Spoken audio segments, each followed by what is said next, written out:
Chapter 1551.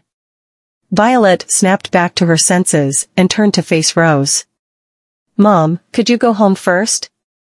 I have something going on." She didn't dare look over because she didn't want her to notice anything. Rose didn't notice anything unusual and just thought that she was in a mood, so she nodded. "All right, I'll be heading home then. Take care." After Rose left, she turned around and saw Jackie and the short-haired woman leaving. Violet bit her lip and followed along. She hid from them the entire journey until they got to a cafe, and the woman walked in with him. Violet realized that what she was doing was outrageous. She didn't need to know who Jackie was with, so she turned and was ready to leave. Daisy suddenly appeared out of nowhere. "Aunt Violet." That made her jump. She was surprised. "Daisy?" She looked around and asked, "Why are you here?" She was holding a teacup while giggling. "I came shopping with Colton and Uncle Jackie. Uncle Jackie said he was going to meet a friend, so Colton and I just went our own way." After that, she looked into the cafe. "Uncle Jackie's friend is a woman?" Violet tapped her forehead. "Mind your own business, kid." Daisy touched her forehead and pouted, "I am minding my business, but you." She looked her up and down. "Are you trailing Uncle Jackie?" I am not." Violet turned her face away. "Nobody is following him. It's just a coincidence." Daisy smiled. "A coincidence?" "Daisy," Violet looked dead serious, "what did Uncle Jackie bribe you with? Why are you trapping me like this?" "I didn't trap you." Daisy looked wronged and unusually innocent. "Uncle Jackie asked me not to tell you the other day, and I was afraid that you might be unhappy if I told you that he got it, so I said I got it for you instead." Violet was still suspicious. "I would be too naive to believe you." Daisy looked down. "All right, Aunt Violet, don't be angry. I'm sorry, but I could see that Uncle Jackie likes you a lot." "Like?" Violet chuckled and crossed her arms. "You're too naive. Men who say that they like you wouldn't be so close to some other woman. You shouldn't fall for them." But remembering that Daisy was so young and might not know what affection was, she slowed down. "That's not how affection works." "How should it work then?" "It's..." Violet paused and lowered her head. "There's no point explaining to you, because you wouldn't understand.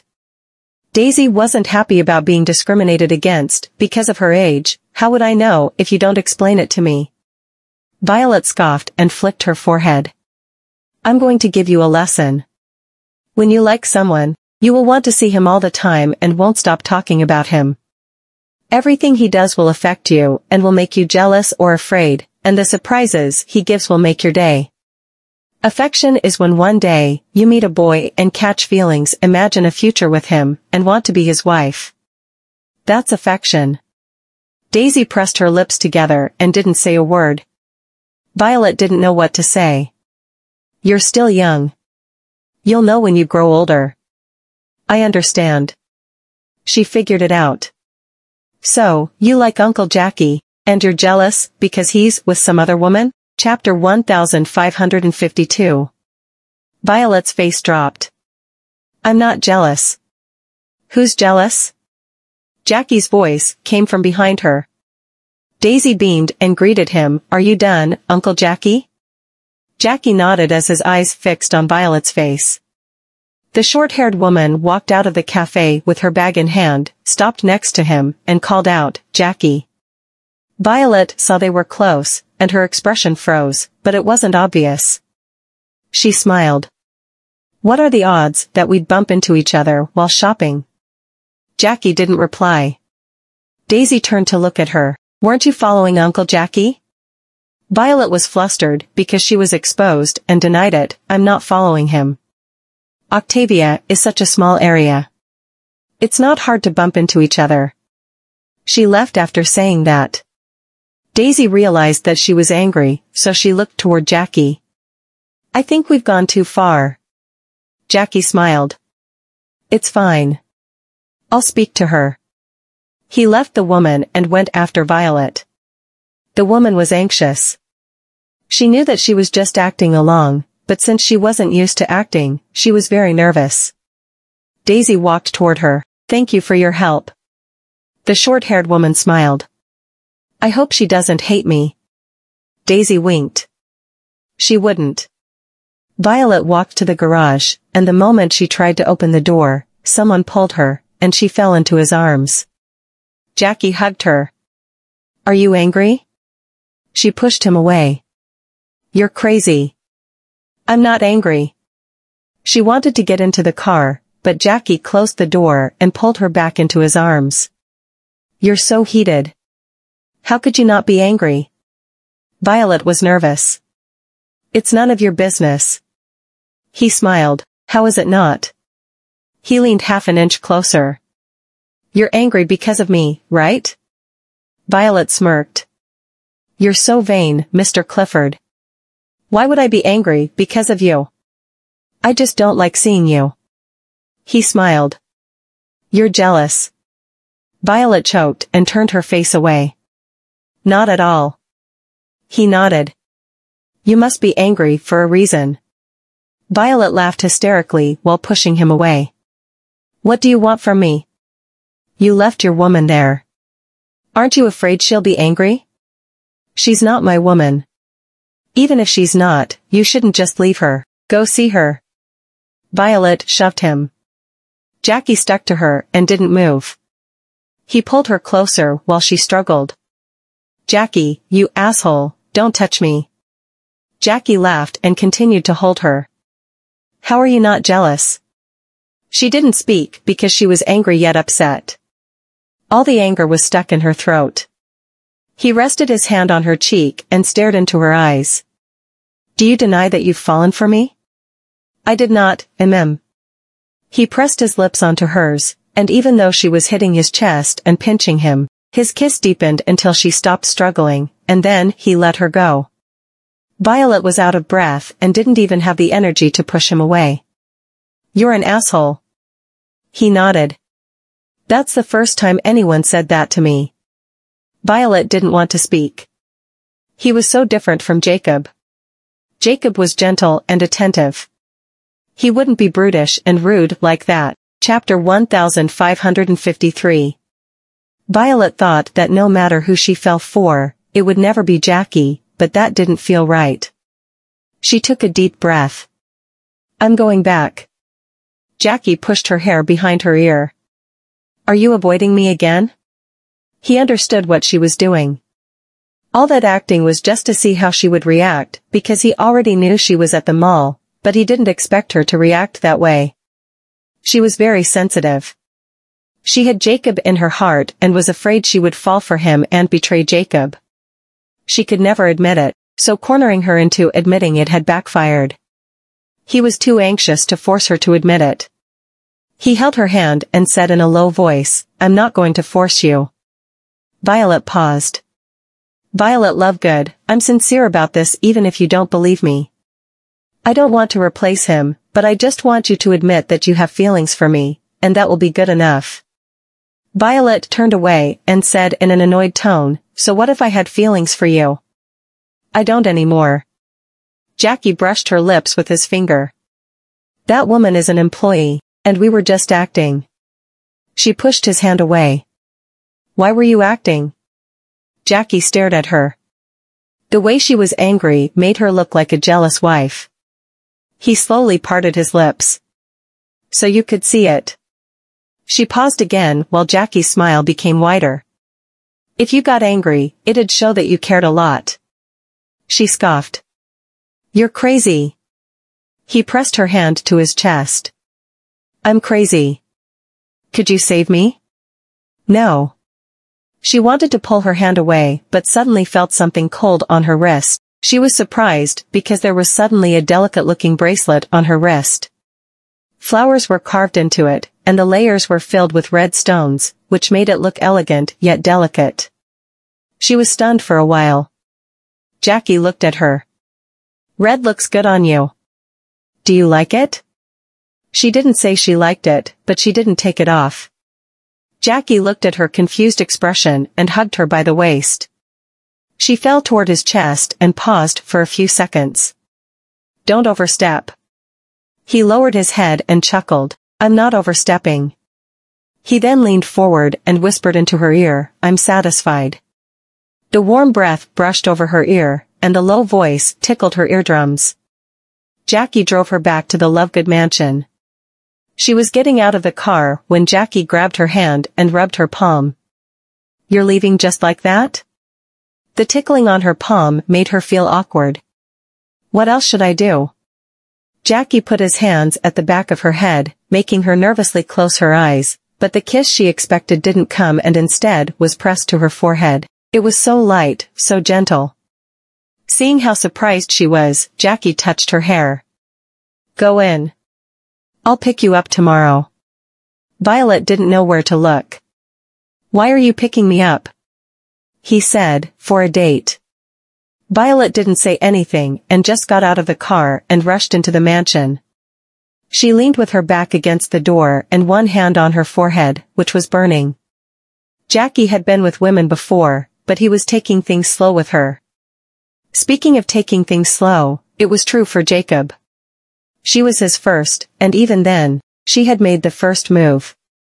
Jacob loved kissing her forehead because he said that was the best way to love a woman. That was why she was surprised when Jackie kissed her forehead. Chapter 1554. The people Violet hung out with were different from Jacob. She had gone overseas to study when she was 16 and started dating then. Even though it was just kissing and hugging, she had seen more than her peers, which made her realize a lot of things. She knew that there was no reason for people to pretend to be innocent. They just needed to be interested and go with the flow from there. Lots of people from her country were like that too. The people who went after her were honest that they wanted to sleep with her. That was why she thought that Jacob was precious. It was because he was really innocent when it came to relationships, and he would never take advantage of their relationship. He would ask for her permission, even if it were just for a kiss. He cared about her feelings, and that was the first time she had felt respected. That was why she could not let Jacob go, even though she knew he wouldn't return. She didn't expect a man like Jackie Clifford to give her a similar feeling after Jacob. It was different from what she felt with Jacob. She trusted and relied on Jacob because she felt very safe with him. Jackie, on the other hand, would give her a feeling of joy and loss. It was hard to read. It drizzled all day the next day. The air was wet. Violet's hands were freezing, so she rubbed them while breathing warm air into them. Jackie's car was parked not too far away, and he walked toward her with a black umbrella. He stopped before Violet and leaned the umbrella over her. Aren't you cold, waiting for me outside? She didn't look up. I thought you'd be here sooner. Thus, she was ready 10 minutes earlier. Jackie held her freezing hands and put them in his coat, then chuckled. Nervous? She pulled her hands back and denied it. You wish. Jackie unwrapped his scarf and wrapped it around her neck. She looked away because the scarf smelled like him. It was very warm. He held her shoulders and ushered her to the car. They went on a casual date like any other couple. They went to the cinema and didn't book the entire hall. They could feel the people around them, but nobody recognized them. After the movie, Jackie brought her to a fine dining restaurant. She was shocked when she saw the server bringing her favorite duck à l'orange. They have this here? She had come here before but didn't know they served it. Jackie looked at her and smiled. We own the restaurant, and knowing that you love this, I've specially requested them to hire a chef for it. Violet was stunned. Try it. Violet picked up the fork and tried it. It was just like the duck à l'orange that she was familiar with. He looked at her. Is it good? She nodded. If you feel like having it in the future, just come over. It's free. She laughed. There's no such thing as a free lunch. Tell be free when you're the owner's wife. She choked and coughed, then turned her face away.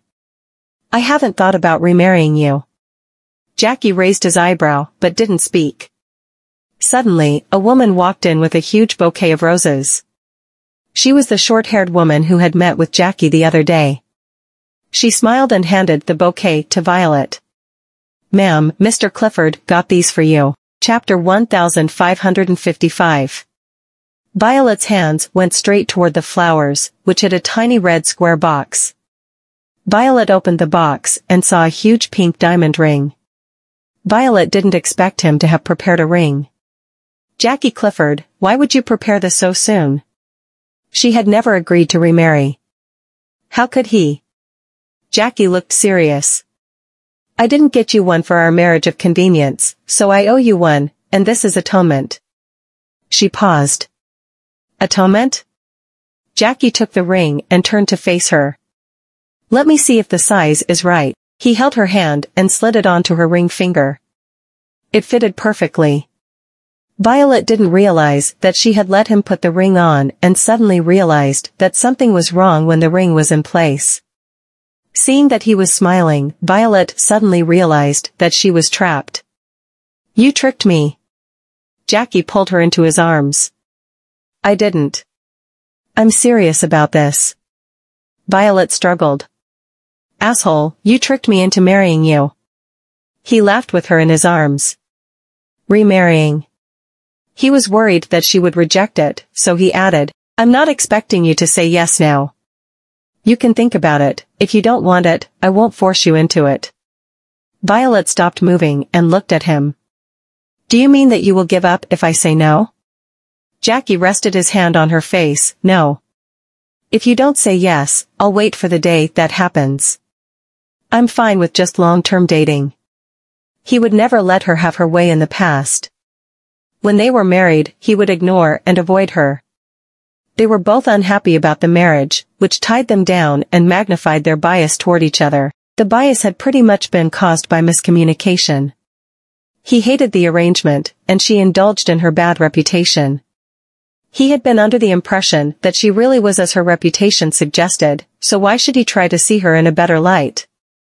Violet turned her face away. "Cunning man." Jackie pecked her cheek.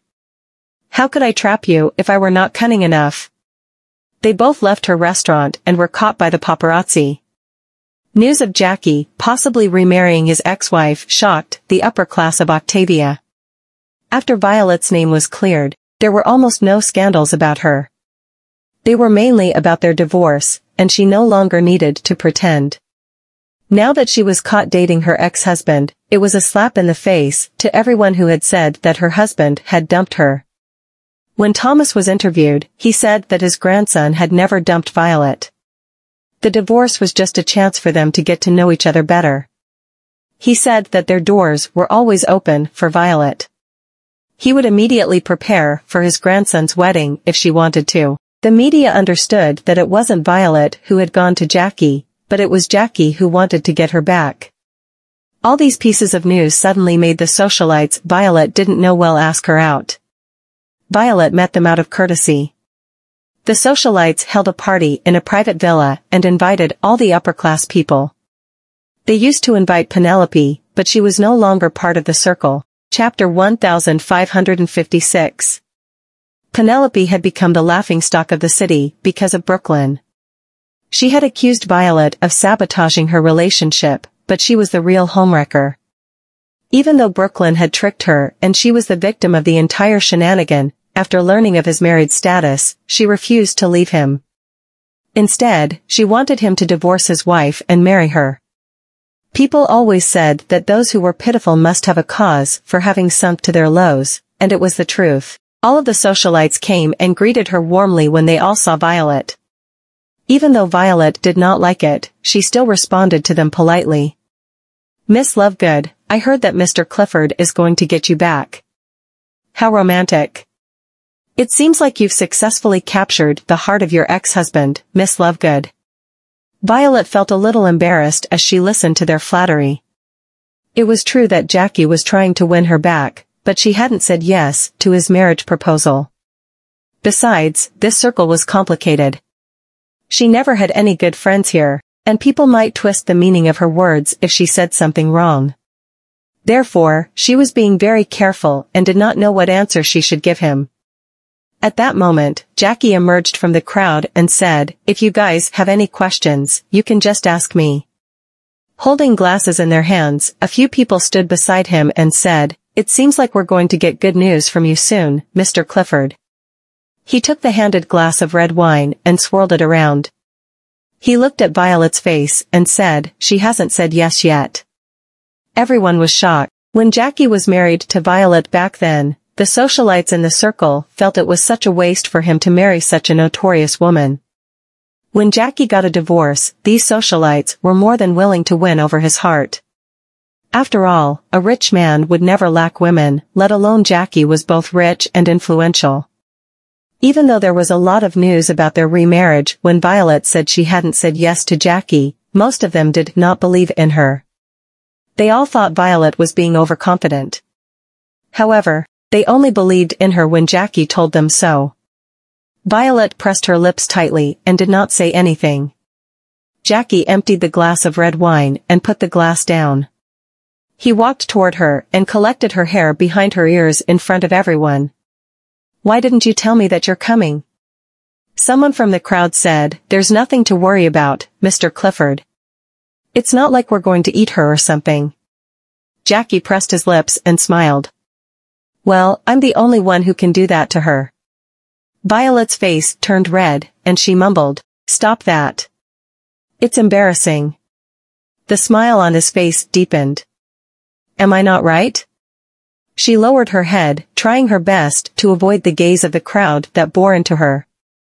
If there was a hole in front of her right now, she would have jumped into it without a second thought.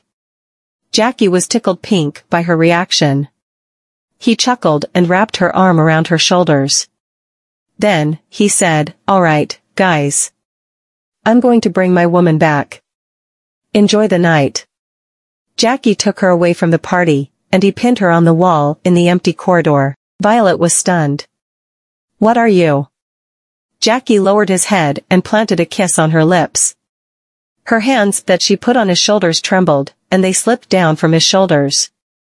Jackie gazed at her.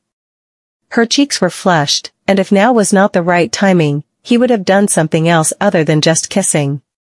Violet averted her gaze and said in embarrassment, "You need to calm down." He got closer to her and chuckled. "I can't calm down now." As if she felt something, her face flushed. He was really good at teasing people. She could feel his hot breath on her skin, and she knew what he was trying to do. However, he refused to be the one to take the first step. Chapter 1557. This made Jackie even more charming than those men who told her what they wanted right off the bat. He wanted to do it, but he kept his distance.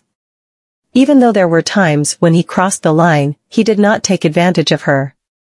Perhaps this was the highest form of a man slowly taking over a woman's heart. He walked step by step into her world. However, instead of forcing her, he played hard to catch with her, wanting her to make the first move. Violet felt tortured at this moment.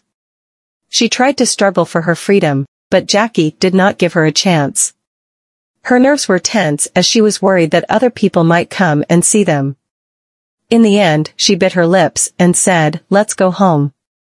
Jackie pressed his forehead against hers, and his breath became heavy. "Go back where?" Her head went blank for a second. "Go back home?" He chuckled and played with her palm. "My home?" Violet nodded blankly, and then she froze. Jackie scooped her up from the ground and laughed. "You should have told me earlier." The car was parked outside Azor Villa, a villa owned by Jackie in the new district. It had been vacant for a long time, and this was Violet's first time here. "Are we not going back to the mansion?" Jackie carried her into his room and said, "I said we're coming back to my house, not the house of the Clifford." Violet was stunned. "You're playing with words again." Jackie put her on the table. He placed one hand on the table while holding her waist with the other. "Nope. I didn't." Violet knew what would happen next, so she lowered her head and said, "I want to take a bath." Before waiting for her to finish her sentence, he landed a kiss on her.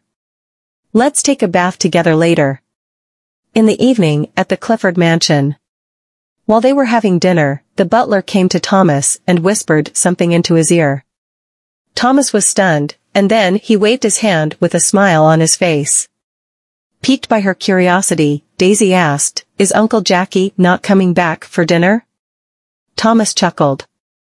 "Do you think he'll come back for dinner when he's with your Aunt Violet?" "Oh gosh. Uncle Jackie and Aunt Violet are back together?" Her face was filled with excitement. Thomas nodded and said, "Come, let's eat." At that moment, he received a call from overseas. He lowered his head to look at it and slowly rose to his feet. He looked at the three Rugrats and said, "You guys eat first. I have some matters that I need to attend to." Waylon looked silently at Thomas as he walked into the courtyard. Daisy was so happy that Jackie and Violet were back together that she did not care about the rest. While they were having dinner, Waylon found an excuse to go to the restroom and came outside the courtyard. Thomas was standing inside the gazebo. He was still holding his phone to his ear and talking. Waylon hid behind a bush of flowers. Even though Thomas was far from him, he could more or less hear his voice. "You're going to put behind everything I did to the Knowles and cooperate with me?" The person on the other side of the phone said something, and he chuckled. "After all, this is what I owe to the Knowles. Besides, the Knowles are the ones who took my daughter in and raised her. You can come whenever you want." Waylon narrowed his eyes and left the courtyard. When they finished dinner, Colton followed Waylon into his room. After ascertaining that Daisy was not following them, they closed the door. Waylon told Colton that Thomas was talking to the Knowles, and he had a hunch that the Knowles would come to Octavia. Colton frowned. "Does this mean that Knowles will be here too?" Waylon shook his head. "I'm not sure about that. Daisy doesn't know that he's still alive." When Knowles returned to Yarrimer, an accident had happened. They had not told Daisy anything about it, and even if she found out something, all she would know was that Knowles was already dead. Colton crossed his arms in front of his chest and said, "It will break her heart again if they run into each other again, and he can't recognize her." Suddenly, an idea popped up in his head, and the corner of his lips curled up. "I have an idea to stop him from coming to Octavia." Chapter 1558. Waylon asked, "What is it?" Colton said, resting his chin on his palm, "We just need to make him busy." At the Azor Villa. The faint light in the courtyard was reflected through the cracks in the curtains. The bedroom was darkly lit with a warm atmosphere. Violet looked toward the outside and fell into thought. Jackie wrapped his arm around her and hugged her from the back. He rested his chin on her shoulder and asked, "Did you regret it?" She lowered her head and answered, "There's nothing for me to regret about." She did not know how to describe her feelings right now. It was both complicated and strange, but one thing she was certain about was that she did not regret it. It was like a dream. In the dream, her bones and organs were all extracted from her body. There was both the paradox of being different and the trance of being awake. "You're blaming yourself," Jackie said as he collected the strands of hair stuck to her neck. He then landed a few light kisses on her and added, "Because you know there's no way back for you now." She was stunned and did not say anything. Jackie placed his finger on the corner of her lips and asked, "Do you blame me?" Violet turned her head around and glanced at him. "No, I blame myself." After that, she grabbed the blanket on her even tighter and continued. "For not being able to resist your temptation." He let out a boisterous laugh. At 8 p.m., the two of them changed their clothes and walked downstairs. The maid had prepared dinner and was waiting at the table. "Sir, madam," she greeted. Violet walked to the table, and just when she was about to take her seat, Jackie grabbed her from the back, and she fell onto his lap. The maid sensibly retreated from the dining room. Violet lifted her hand and smacked his shoulder, but it did not hurt him at all. Instead, it looked like she was flirting with him. "Stop it. Don't bring me down with you if you want to embarrass yourself in front of other people." He buried his head into her neck and chuckled. "We're husband and wife. We're ex-husband and ex-wife, she corrected. Jackie grabbed her cheek and kissed her. Staring at her intently, he asked, "Ex-what?" Violet turned her back and mumbled, "How can you threaten me like that?" Chuckling, he secured her tightly in his arms and pressed his lips on her forehead. "Let's go visit Grandpa tomorrow. It has been some time since you two met each other." Violet thought of how well Thomas treated her and nodded. The next day, Jackie brought Violet back to the Clifford.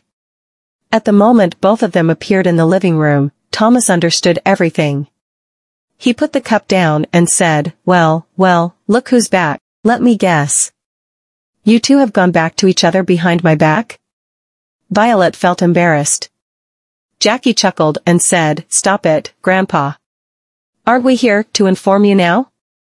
Daisy and her brothers came downstairs. "Does this mean we're going to attend your wedding again?" Jackie glanced at Violet and said, "I guess you'll have to wait for a little longer. Your aunt hasn't said yes to my proposal yet." Thomas let out a hearty laugh and said, "You deserve that. Viv did the right thing by not saying yes to you." As soon as he finished speaking, the butler brought him his phone. "Sir, someone is looking for you." Thomas looked at his phone, rose to his feet, and went to the side to answer the call. The person from the other side of the line said something, and he froze.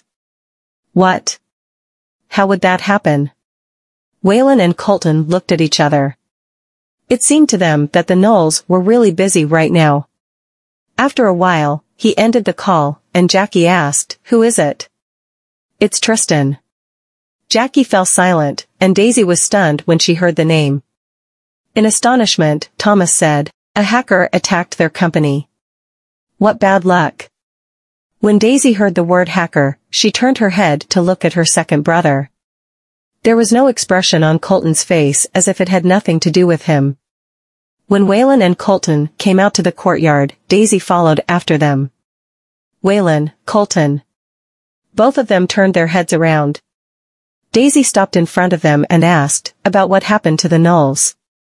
"You're not the one who did it, right, Colton?" Chapter 1559. Colton crossed his arms in front of his chest and said, "Do the Knowles have anything to do with you? Besides, I'm not that free." Daisy pressed her lips tightly. Just when she was about to say something, Waylon put his hand on her shoulders and said, "Daisy, Uncle Jackie, and Aunt Violet have gotten back together, so I think it's about time for us to leave Octavia." He successfully distracted Daisy, and she scratched her cheek. "Are we going back today?" "Nope. We're going back tomorrow," he replied. "All right, then. I should seize the chance and say goodbye to Aunt Violet," Daisy said as she turned around to go back into the house. Waylon was still worried about it and turned his head to look at Colton. "Are you sure no one is going to know about it?" Colton was very confident in his skills. "Nope. Nobody is going to know about it. Even if they find something, the ID will show that the hacker is located in Octavia. We will already be in Bassburg at that time, so no one is going to know it's us who did it. Even if they found out the hacker was located in Octavia, nobody would suspect him since he would have already returned to Bassburg." Waylon nodded. "That's great then." Meanwhile, at the Knowles mansion in Yarramore, the butler and the assistant were inside the study room. The teenager, sitting behind the desk, tried his best to fix the data through the laptop. His slender fingers danced around the keyboard, and the screen was filled with green codes. After an hour, he fixed the hole in the firewall and turned the laptop around. "It's done." The assistant went forward to check on it and smiled. "Luckily, you're here, sir." A hacker had hacked into their company, but luckily, the hacker did not steal any important information from the database. If not, it would be disastrous to the company. Nobody knew who had hacked into their company system. It did not look like an attack at all. Instead, it looked more like a prank. Knowles placed his hand on his forehead. His light blue eyes held no emotion, and he looked laid back. He had a bad childhood, so he rarely talked and preferred to stay alone. He was more mature than his peers right now. This was why Tristan always said that instead of behaving like a teenager, Nolace behaved more like an adult. Nolace. Nolace lifted his head to see Tristan standing in front of the door. The assistant and the butler knew they had something to discuss, so they retreated from the room. Nolens leaned against the back of the chair and asked, "Yeah? Can I help you with anything, uncle?" Tristan pulled a chair and sat in front of the desk. "Do you know who hacked into our company?" Nolace smiled, but the smile did not reach his eyes. He said, "Yeah, I've gotten the ID address." Tristan fell silent for a while, before asking, "Is it one of our competitors?" Nolace looked at him and asked, "Do we have any competitors in Zelkova?" Tristan was stumped for a moment, before squinting. "The ID address is from Zelkova?" Nolace rose to his feet slowly and said, "Aren't you going to Octavia in a few more days? You want to come with me?" "Well, I don't have anything else to do, so why not?" He walked to the door and suddenly paused in his tracks. Without turning his head, he said, "Our opponent has great hacking skills. I would like to get to know them." Tristan did not say anything as he watched him disappear from his vision. He rubbed his temples as he had a headache.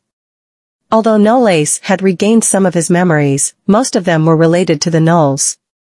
He could not recall all the things he had done in Zelkova before. Did he really have to go to Zelkova once before he can remember everything?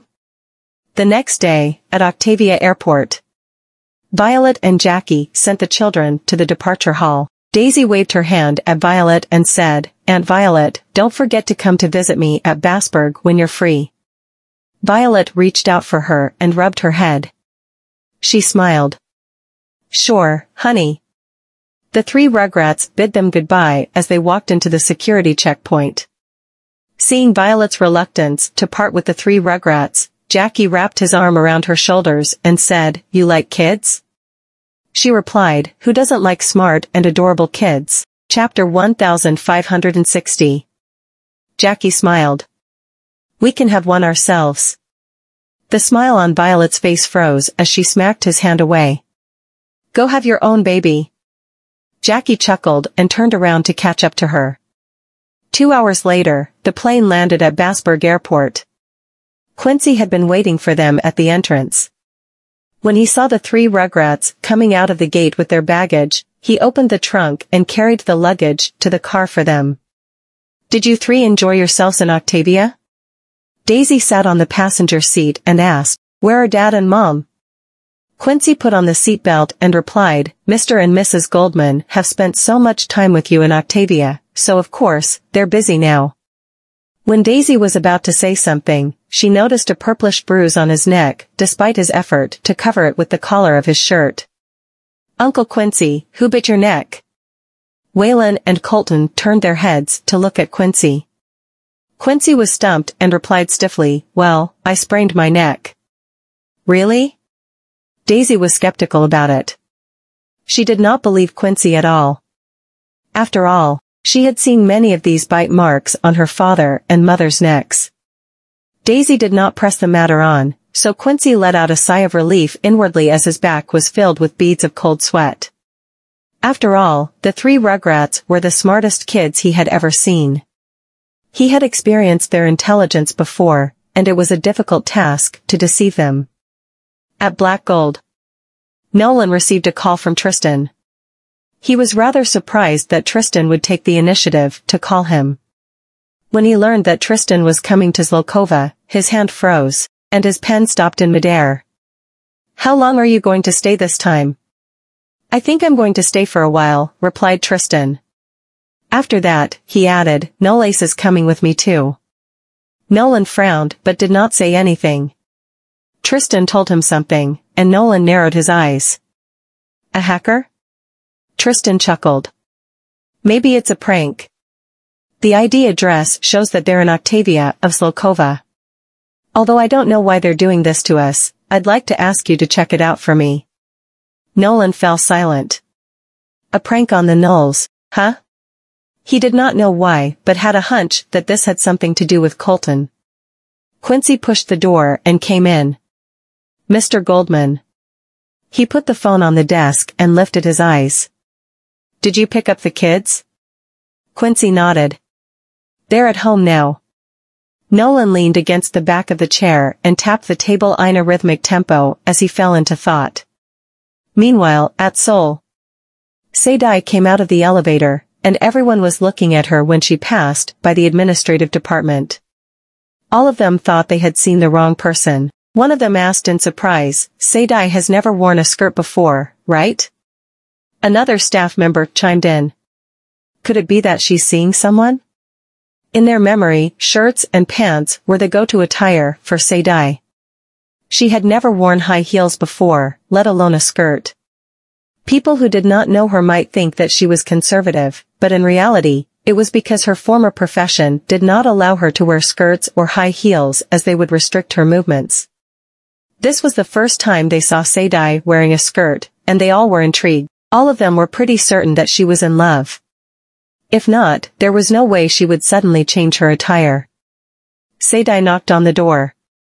After Maisie gave her permission, she pushed the door and entered the office. Maisie was sipping on her coffee. She was taken aback when she lifted her head and saw Sadie's attire. Holy! Is this skirt weird on me? Sae-dai lowered her head to look at her attire. Maisie put her cup down and said, Nope. But I thought you said you don't like to wear skirts. She pressed her lips and explained, I just want to try something new. It looks good on you. Maisie smiled. You can always wear like this in the future.